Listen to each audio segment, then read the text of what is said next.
So here's the good news. Today will be better than yesterday. The bad news, unfortunately, winter that just doesn't want to seem to end is coming back just in time for the weekend. But let's take a look at the good. Outside right now, we're seeing plenty of sunshine. Overall, tomorrow gets a stamp of approval from Mary Poppins. It's going to be practically perfect in every way. This warning is going to run until 5:45, and this is for a line of thunderstorms that is now tracking out of Owen, Grant, and also Pendleton counties. The biggest concern there is going to be for some 60-mile-per-hour winds, torrential rain, a lot of lightning, and even some nickel-sized hail. The moon is going to be blocking about 95% of the sun, looking a little bit more like twilight. Tomorrow, as Mr. Rogers would say, is going to be a beautiful day in the neighborhood. In a matter of 10 minutes, we saw things go from freezing drizzle to sleet to snow. Areas on the northwest side of the low typically see the heaviest precipitation, especially whenever it comes to winter systems, and that's unfortunately right where we are here in the bluegrass. It's not been a quiet afternoon or evening around here. No, it really hasn't. We saw another round of strong and severe thunderstorms track through. I'm sure we'll find tomorrow that a number of them were microbursts again, which are not all that uncommon in the summertime. There's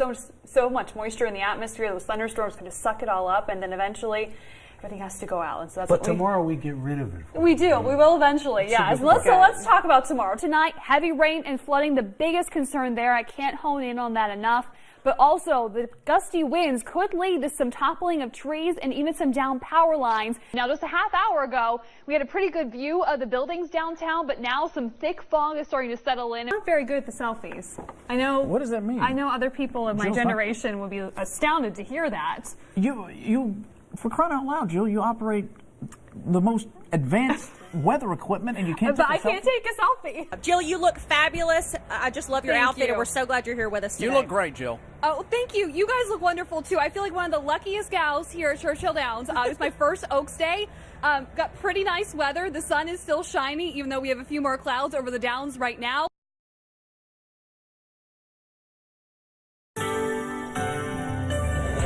I hope you got out and enjoyed today. It was so nice, but if not today, more of this tomorrow, right? Oh, more tomorrow, Wednesday, even Thursday, too. Yeah. So you got a couple days. Friday's not too bad. The weekend, we'll talk more about that, though. But in the near term, it's feeling more like spring rather than early June. And by tomorrow morning, in fact, it's going to feel like a spring-like morning as we're going to be seeing temperatures dropping back into the mid to upper 50s, especially in those low-lying areas. It's going to get rather cool through the overnight hours. By lunchtime, though, with some strong sunshine, we're going to be warming things up quickly. We'll be seeing temperatures in the mid to upper 70s at lunch, and we'll end the day about as normal as you can for early June, as we'll see highs right around 80 degrees, but we will begin to add a few more clouds to the mix come the second half of the day. But outside right now, we're just seeing temperatures running in the 60s. In fact, already in Mount Sterling, though, you're down to the upper 50s at 65 in Lexington, 63 for Richmond and Somerset, 61 in Danville and Frankfort at this hour. The Max Track Live Doppler has taken a vacation. I haven't tracked anything across there throughout the day, as you've been seeing just lots of sunshine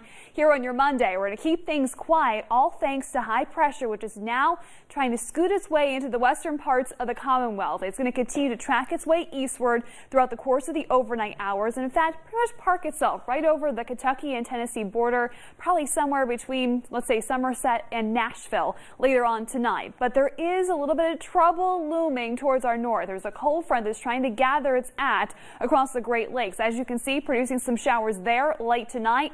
But as it begins to sink further to the south, that's going to happen later in the day tomorrow, it's going to run out of gas. So future track looking pretty quiet tonight, with the exception of a few clouds that are going to be drifting in, all thanks to some storms that are going on back across the Midwest. Otherwise, we're just dry. Tomorrow, a few more clouds mix in throughout the second half of the day. And then here you go. There's that cold front that's continuing to sink its way southward towards the Ohio River late tomorrow afternoon into the early evening hours. It tries to make its way into the bluegrass overnight. That's when our skies will go partly to mostly cloudy, and still we're tracking the potential for an isolated shower to pop up somewhere across the northern or eastern parts of the bluegrass. But overall, they are going to be pretty few and far between as it look towards the overnight hours into the start of Wednesday. The front continues to move southward, then washes itself out. We'll see the sunshine return on Wednesday.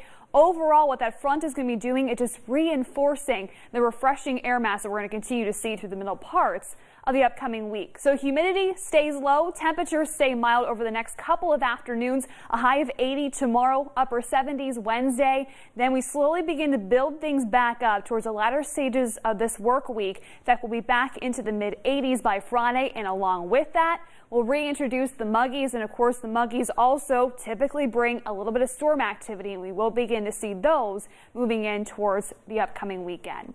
But in the near term, tonight, for a fact, we're going to be seeing clear skies. It's a comfortable night. You can leave the windows open while you sleep, as temperatures will drop into the mid to upper 50s. Tomorrow, 80, a pretty seasonal June day with early sunshine giving way to a few more clouds into the afternoon.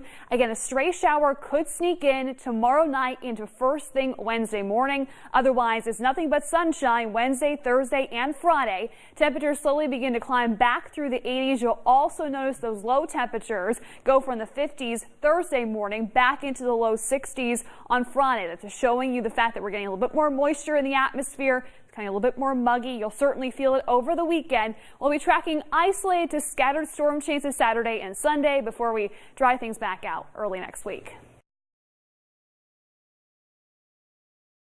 Oklahoma is in the middle of a drought that many would like to see continue, a tornado drought, as the Sooner State has yet to confirm or report even its first tornado of 2018. The latest date that the Sooner State has gone to see its first tornado, April 26th, and that record was set in 1962.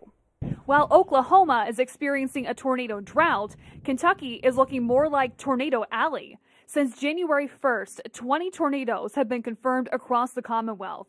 Locally, an EF1 was confirmed in Garrett County during a round of severe storms in late February. The National Weather Service also recently confirmed an EF1 earlier this month in Boyle County. Here's another crazy stat. So far this year, only Alabama has reported more tornadoes than Kentucky. It has also been a quiet season in other Tornado Alley states like Texas, Kansas, and Nebraska, which have reported a combined 11 tornadoes.